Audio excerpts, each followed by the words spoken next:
Hello दोस्तों, आज के इस वीडियो में संख्या पर आधारित कुछ महत्वपूर्ण प्रश्नों को देखेंगे। ऐसे ही प्रश्न बार बार एएलपी और टेक्नीशियन में पूछे जाते हैं, तो वीडियो को अंत तक जरूर देखिए, बहुत ही मजा आने वाला। तो चलिए प्रश्न की ओर चलते हैं। देखिए प्रश्न है, पानी की भरी 12 बाल्टियों से एक टंकी भर जाती है, जबकि प्रत्येक बाल्टी में 13.5 लीटर पानी आता है। इस टंकी को भरने के लिए 9 लीटर क्षमता वाली कितनी बाल्टियों की आवश्यकता होगी? ध्यान से समझिए। एक टंकी है, मान लीजिए कोई टंकी है, ये टंकी है। इस टंकी में एक बाल्टी जो है, इसकी क्षमता कितना है? एक बाल्टी का 13.5 लीटर। तो ये बाल्टी अगर 12 बार पानी भर के इसमें डाल देता है तो ये टंकी भर जाता है। तो अब क्या कर रहा है कि अगर 9 लीटर वाला बाल्टी का प्रयोग किया जाए, 9 लीटर वाला बाल्टी का प्रयोग किया जाए तो क्या कितने बाल्टियों की आवश्यकता होगी? तो ध्यान से समझिए। पहले तो टंकी की क्षमता निकालेंगे। तो टंकी की क्षमता, एक बाल्टी का क्षमता कितना है? 13.5 और 12 बाल्टी लगता है तो 12 से गुना कर दीजिए, ये टंकी की क्षमता हो गया। हमें निकालना है बाल्टियों की संख्या। तो एक बाल्टी में कितना क्षमता है? एक बाल्टी का तो 9 लीटर। तो 9 से क्या करेंगे? भाग कर देंगे। देखिए दशमलव हटाएंगे तो यहाँ पर एक जीरो आ जाएगा। 9 से 9 से काटिए तो 10। देखिए 9 से 9 एका 9, 9 पंचे 45, 15 मतलब कट गया। 5 से 5 तिया 15, 5 दूना 10, 2 से 2 एका 2, 2 छक्के 12, 3 गुने 6 18। यानी 9 लीटर वाला बाल्टी कितना होना चाहिए? 18 बाल्टी। ये आपका बी नंबर। चलिए हम लोग अगले प्रश्न की ओर चलते हैं। सुधीर प्रत्येक सही हल किए गए प्रश्नों के लिए 3 अंक प्राप्त करता है और प्रत्येक गलत हल किए प्रश्न के लिए 2 अंक खोता है। वह 30 प्रश्न हल करता है और 40 अंक प्राप्त करता है, तो सही हल किए गए प्रश्नों की संख्या है। ध्यान से समझिए। सही मतलब राइट आर लेते हैं सही, और रॉन्ग मतलब डब्लू। सही के लिए कितना अंक देता है? ध्यान से समझिए। सही के लिए 3 अंक देता है, एक प्रश्न सही होता है तो, और गलत के लिए 2 अंक कटौती करता है तो माइनस लगा देते हैं। ठीक है। अगर सही जो है, सही हल किए गए प्रश्नों के लिए 3 अंक देता है, तो मान लेते हैं यहाँ पर सही है आर प्रश्न और गलत, तो टोटल कितना है? 30। तो 30 में से हम आर कम कर लेते हैं तो 30 माइनस आर हो जाएगा। ये गलत प्रश्न हो गया, यानी गलत आंसर दिया, ये हो गया। अब देखिए अगर हम 3 से इसको हम गुना कर देते हैं तो 3 आर हो जाएगा, और इस 2 से इस पूरे को गुना करेंगे तो माइनस, देखिए यहाँ पर जोड़ देंगे पूरे को तो 30 दूना 60, तो माइनस 60 हो जाएगा, और ये प्लस हो जाएगा 2R। ठीक है, 2R। और ये जोड़ का चिन्ह, तो जोड़ का चिन्ह रहेगा तो जोड़ का चिन्ह हटाएंगे तो जो चिन्ह रहेगा वही चिन्ह रहेगा। ठीक है, तो बराबर कितना अंक प्राप्त करता है? 40। अब देखिए 3R और 2R मिल करके कितना हो जाएगा? 5R।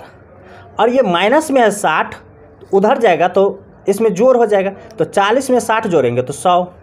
देखिए 5 से ये कट जाएगा, 20 मरतबे, यानी R बराबर कितना हो गया? 20। यही आपका आंसर होगा। R क्या माने थे? कि सही किए गए प्रश्नों की, यानी सही हल किए गए प्रश्नों की संख्या माने थे, यानी 20 प्रश्न जो है सही किया, यानी सही जवाब दिया। यही आपका आंसर होगा, ये बी नंबर। चलिए हम लोग अगले प्रश्न की ओर चलते हैं। यदि 2 संख्याओं का अंतर 3 और उनके वर्गों का अंतर 39 हो तो उनमें से बड़ी संख्या होगी। ध्यान से समझिए। यहाँ पर x मान लेते हैं, बड़ा संख्या है y से, तो x में से y घटाएंगे। देखिए x में से अगर y घटाते हैं तो यह आता है 3। अब क्या करें? उनके वर्गों का अंतर, तो वर्ग का अंतर मतलब क्या है? x का वर्ग और माइनस, ठीक है, y का वर्ग बराबर कितना आता है? 39। अब देखिए हम लोग जानते हैं कि a square minus B square बराबर सूत्र होता है a minus B into A plus B होता है। तो ऐसे हम लिख सकते हैं एक बार, यानी x plus Y into X minus Y बराबर 39। देखिए यहाँ पर x माइनस वाई का मान कितना 3 दिया है, तो यहाँ पर x प्लस वाई इंटू 3 बराबर 39 करेंगे। देखिए ये कट जाएगा 13 मरतबे, ठीक है। तो x प्लस वाई बराबर कितना है 13। अब देखिए ये समीकरण फर्स्ट है और इसको हम अगर सेकंड बना लेते हैं तो देखिए x प्लस वाई बराबर 13 और x माइनस वाई बराबर 3। हमें क्या निकालना है, बड़ी संख्या क्या माने x, तो x हमें रखना है, यानी x माइनस वाई बराबर 3 और यहाँ पर x प्लस वाई बराबर कितना 13। हमें x का मान निकालना है, तो इसे हम जोड़ देंगे तो ये कट जाएगा, ये हो जाएगा 2x बराबर, ये जोड़ेंगे तो 16। देखिए 2 से 2 1 2, 2 8 16, यानी x बराबर कितना 8 हुआ, x बराबर 8, यानी बड़ी संख्या निकल गया। यही आपका आंसर होगा, ये ए नंबर। चलिए हम लोग अगले प्रश्न की ओर चलते हैं। यदि किसी संख्या के दो लगातार गुणजों का अंतर 25 हो तो वह संख्या होगी। देखिए संख्या अगर हम मान लेते हैं x, संख्या यहाँ पर मान लेते हैं x और लगातार गुणज कर रहा है, तो मान लीजिए कि एक n है और अगला हो जाएगा n प्लस 1। तो क्या करें, किसी संख्या के दो लगातार गुणजों का अंतर, तो एक बार इससे गुना करेंगे एक बार इससे गुना करेंगे अंतर। तो देखिए जैसे हम 2 से और 3 से अगर मान लीजिए 5 से गुना करेंगे दोनों को 5 से, तो देखिए 2 5 10 हो जाएगा और इससे गुना करेंगे तो 15। तो देखिए एक ज़्यादा है ये, तो इसमें से ना इसको घटाएंगे, तो इसलिए हम इसको गुना करके इधर लिखते हैं बाएं तरफ। तो यहाँ पर देखिए x इंटू n प्लस 1 और माइनस यहाँ पर हो जाएगा nx बराबर कितना 25, ठीक है। अब इसे हल करेंगे तो यहाँ पर x into n plus x minus nx बराबर 25। देखिए ये प्लस में और ये माइनस में, तो दोनों कट जाएगा, तो x बराबर कितना हो जाएगा 25, यानी संख्या कितना माने थे x माने थे, x का मान कितना है 25। यही आपका आंसर होगा, ये आपका डी नंबर।